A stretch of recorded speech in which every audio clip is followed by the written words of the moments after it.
Assalamualaikum warahmatullahi wabarakatuh. Hope you are all doing well. Today we are starting our chemistry lectures. We are starting basically from class 9.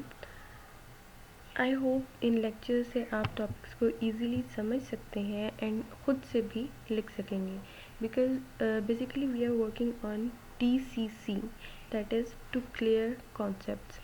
मैं आपके topics के लिए concepts को clear करूँगी। जैसा कि आप स्क्रीन पर देख सकते हैं कि यहाँ पे मैंने कुछ नोट्स बनाए हैं और इन नोट्स में आपको मैं कीवर्ड्स दूँगी, जिन कीवर्ड्स को याद रख के आप अपना टॉपिक खुद से भी लिख सकते हैं और आपके जो कॉन्सेप्ट्स होंगे वो क्लियर होंगे। Okay, basically you are promoted from class 8 and class 8 में आपने जनरल साइंस पढ़ी है जिसमें डिफरेंट पोर्शंस थे लेकिन पार्टीशन नहीं थी। साइंस में आपके पास first portion physics, bio and chemistry, ये 3 चीज़ें थी। तो बेसिकली मैं आपको यहाँ से जनरल साइंस से ही आगे लेकर चलूँगी ताकि आपको केमिस्ट्री को साइंस से रिलेट करने में मुश्किल ना हो। So let's start the topic that is chapter number 1 for chemistry 9th, fundamentals of chemistry. Okay, this is your book.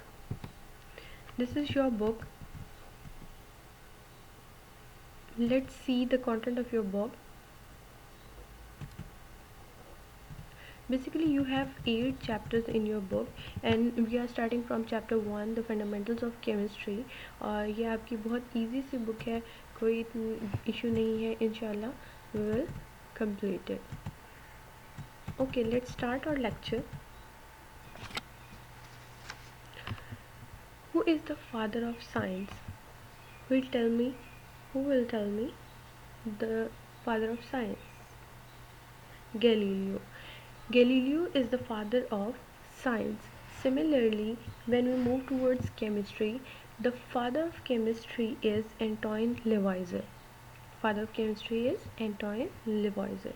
Okay, let's start with the definition of chemistry. That is, what is chemistry? Chemistry होती क्या है? Chemistry, the branch of science that examines the material of universe and changes that these material undergo. Okay, हम basically इस chemistry की definition को समझते हैं कि केमिस्ट्री की डेफिनेशन है क्या। केमिस्ट्री एक ऐसी साइंस है जिसमें हम एग्जामिन करते हैं यूनिवर्स के मटेरियल्स को। यूनिवर्स में क्या मटेरियल्स हैं, एयर, सॉलिड, लिक्विड, जितने भी यूनिवर्स में मटेरियल्स हैं हम बेसिकली उनको स्टडी करते हैं केमिस्ट्री में with the chemical formulas.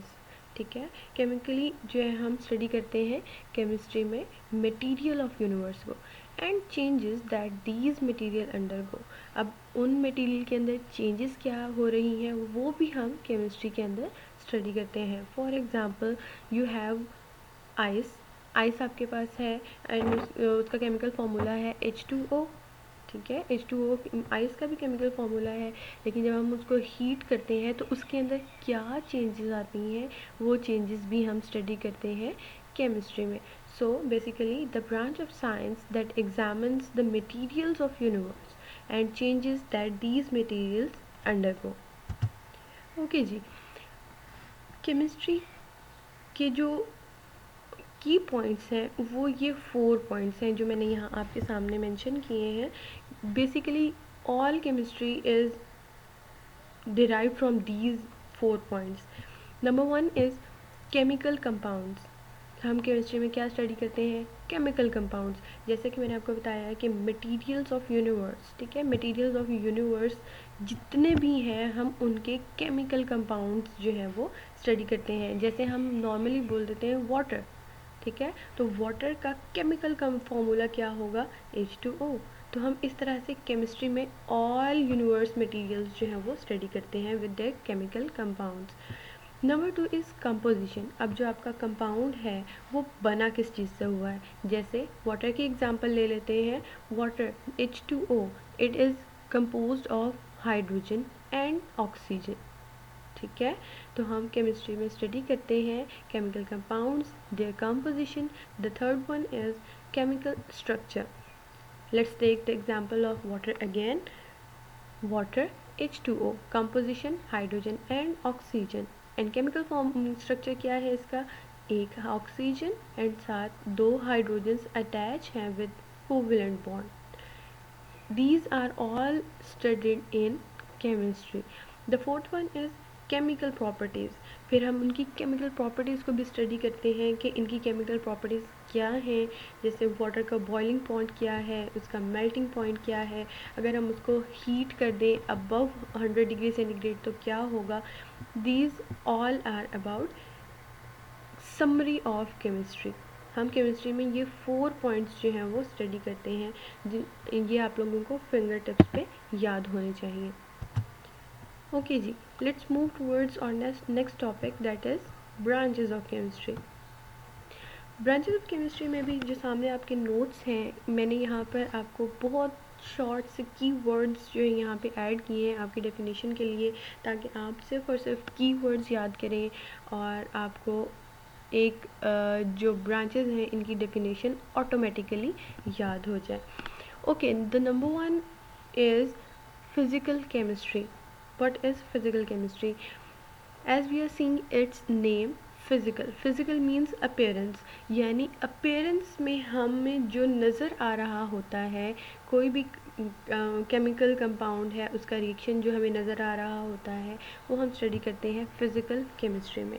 Okay, the branch of chemistry that deals with laws and theories to understand the structure and changes of matter is called physical chemistry. Physical chemistry basically क्या study करते हैं हम, laws और theories, ठीक है, about compounds. कोई भी compound है उसके लिए लॉ या थ्योरीज जो पहले से मौजूद हैं, किस चीज़ के लिए, to understand the structure and changes of matter. उसका स्ट्रक्चर और उसके अंदर जो चेंजेस हो रही हैं वो फाइंड आउट करने के लिए, वो देखने के लिए जो लॉज और थ्योरीज होती हैं उनको हम स्टडी करते हैं फिजिकल केमिस्ट्री में. फॉर एग्जांपल सॉलिड को जब हम हीट करते हैं तो वो कन्वर्ट हो जाता है लिक्विड में, और ये हम विजुअली देख सकते हैं कि सॉलिड जो है वो लिक्विड में कन्वर्ट हो जाता है. सो ये फिजिकल काम हो रहा था, तो it is studied in physical chemistry. The second one is organic chemistry. Organic chemistry is a vast branch of chemistry. ठीक है, एक बहुत वास्ट ब्रांच है केमिस्ट्री की. और इसमें हम स्टडी क्या करते हैं, इसमें हम स्टडी करते हैं compounds of carbon and hydrogen. Compounds of carbon and hydrogen, ऐसे कंपाउंड्स जो सिर्फ कार्बन और हाइड्रोजन से मिलकर बने हों, ऐसे कंपाउंड्स को हम स्टडी करते हैं ऑर्गेनिक केमिस्ट्री में. एंड देयर डेरिवेटिव्स का क्या मतलब हुआ कि यही कार्बन और हाइड्रोजन के जो कंपाउंड्स होते हैं, इन्हीं से अगर हम कोई एक न्यू कंपाउंड डिराइव कर लें, that are the derivatives of organic compounds. तो compounds of carbon and hydrogen and their derivatives are studied in organic chemistry. For example, methane gas, जो आप सुई गैस यूज़ करते हैं, आपके स्टोव्स में यूज़ हो रही होती है, उसका केमिकल फॉर्मूला क्या है, ACH4. जैसे कि यहाँ 4 पॉइंट्स में हमने पढ़ा था कि हम सबसे पहले केमिकल कंपाउंड देखते हैं कि केमिकल कंपाउंड क्या है. सो स्टोव में जो गैस होती है उसका केमिकल कंपाउंड क्या है, CH4. ठीक है, okay, CH4 is methane gas. अब इसका डेरिवेटिव हम कैसे पढ़ेंगे, CH4, 1 कार्बन एंड 4 हाइड्रोजन. हमने एक हाइड्रोजन को रिमूव किया और उसकी जगह पर कोई भी एक अदर एलिमेंट लगा दिया, that is the derivative of methane gas. अब यहाँ पर 1 hydrogen, 1 carbon, 3 hydrogen and 1 chlorine. ठीक है, तो ऐसे कंपाउंड्स को हम स्टडी करते हैं ऑर्गेनिक केमिस्ट्री में. The branch of chemistry that deals with the substances containing carbon except carbonates, bicarbonates, oxides and carbides. ठीक है, okay. The third one is inorganic chemistry. Inorganic chemistry बहुत सिंपल है. Other than organic compounds all studied in inorganic chemistry. आपने periodic table देखा होगा, periodic table में आपके पास जितने भी एलिमेंट्स हैं, these all are studied in inorganic chemistry. Simple सी डेफिनेशन है इसकी, all the elements in periodic table are studied in inorganic chemistry. For example, carbon dioxide, carbon monoxide, ammonia जो आप लोग अपने फील्ड्स में यूज़ कर रहे होते हैं, these are all inorganic compounds and are studied in inorganic chemistry. अब कुछ बच्चों का क्वेश्चन होगा कि यहाँ पे भी तो कार्बन है और इसको हम ऑर्गेनिक कंपाउंड में क्यों नहीं स्टडी करते?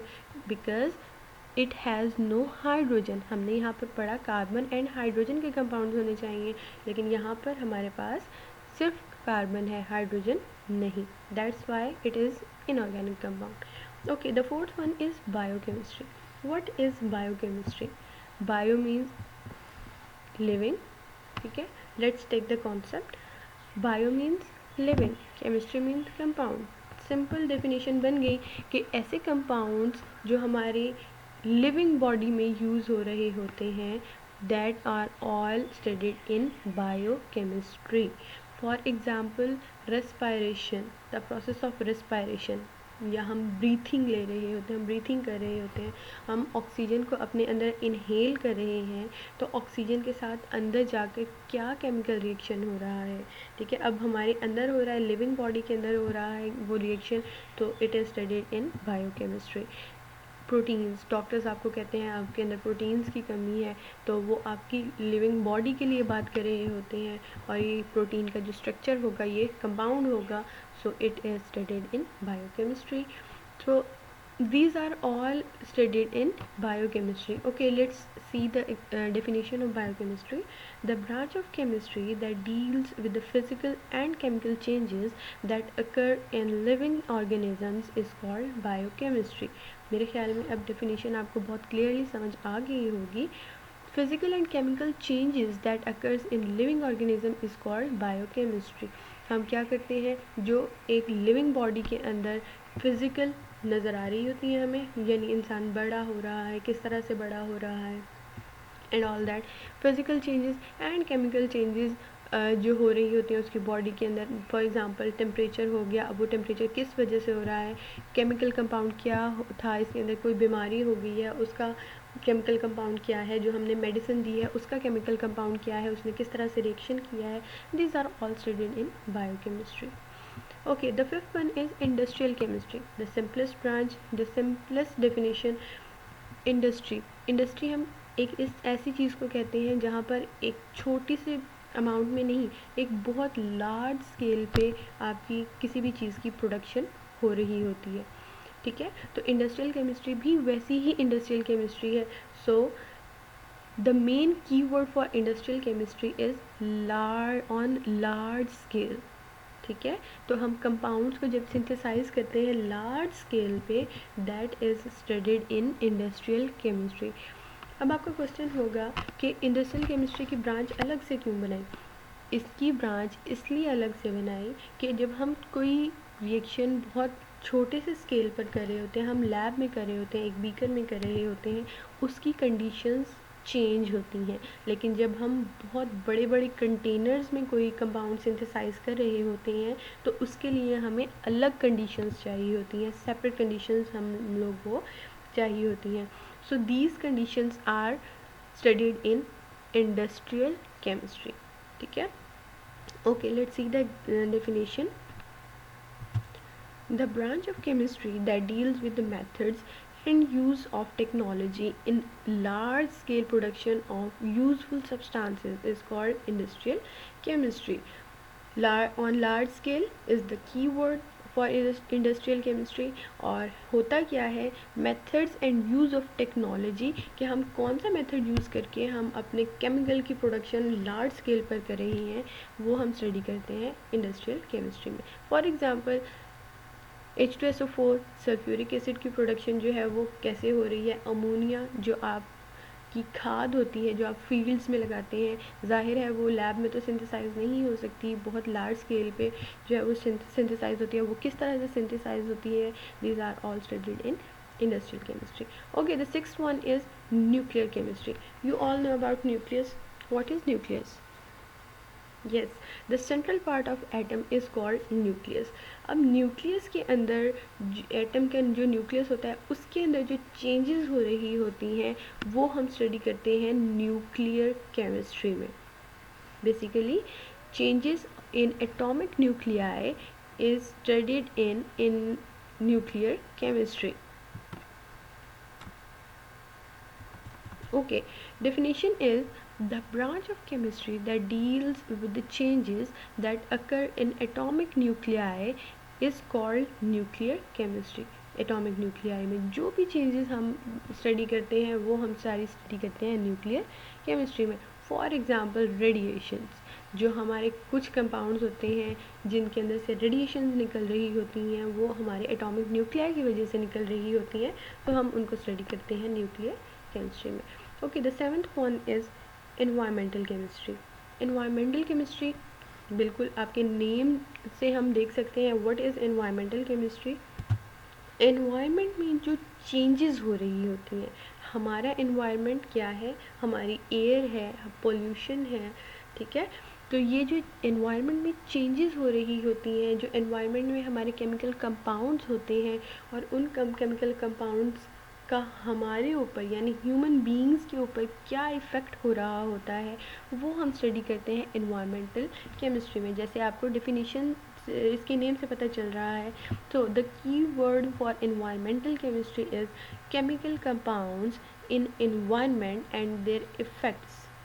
ठीक है, केमिकल कंपाउंड जो हमारे एनवायरनमेंट में है और उनका इफ़ेक्ट हम पर क्या हो रहा है, these are all studied in environmental chemistry.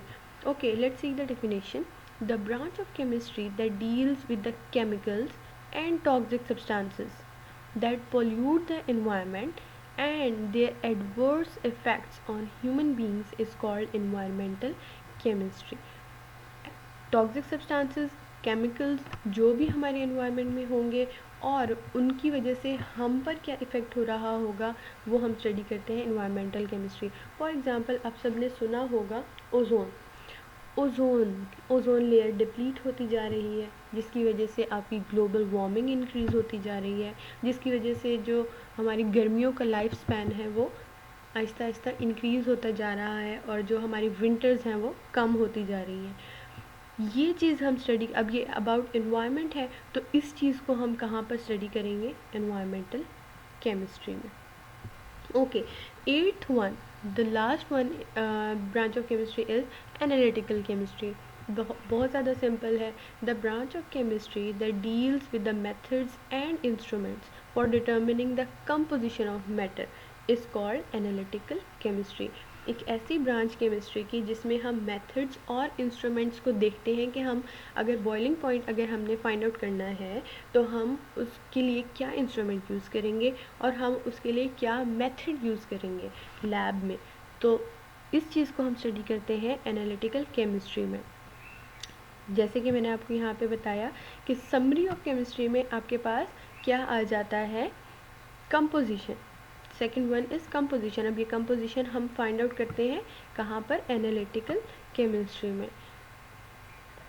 ठीक है, for determining the composition of matter is called analytical chemistry.